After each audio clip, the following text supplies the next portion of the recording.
Hello again. Well, I want to share with you something that happened just before we broke for summer vacation this year.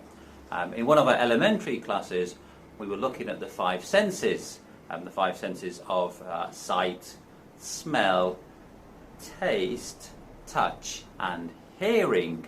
Now, I won't share with you some of the ideas for the smell that the students came up with. They're pretty disgusting. But there was something, as we were looking for sound effects of the hearing, they'd had ideas of bicycle wheels screeching, sirens, ambulance sirens, the rain, and so on. We were looking on the computer, and one of the boys created this sound as we were waiting. If I had a visual cue there.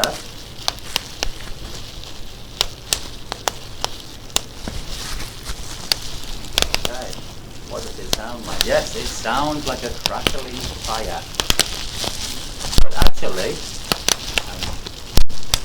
was created using an everyday item you may be familiar with, you may have guessed it already, but it was bubble wrap.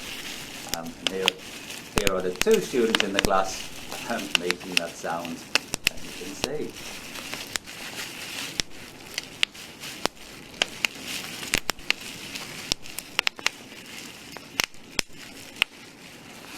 Okay, so there you are. If you want to create the sound of a campfire, being in the great outdoors, out on camp, all you need is some bubble wrap. And just need to pop them away and rustle it around. And it sounds like a campfire. It's also quite therapeutic. Now, I'm not sure if professional sound effect artists, also known as Foley artists, the people who create the sounds for movies and dramas, use bubble wrap for a fire. I haven't checked. But it was just one of those beautiful times in the class when a student totally unexpectedly discovers something and we all get to share, and it was related to the class also. It was really beautiful. Okay, well, thank you for watching. And see you again soon. Bye.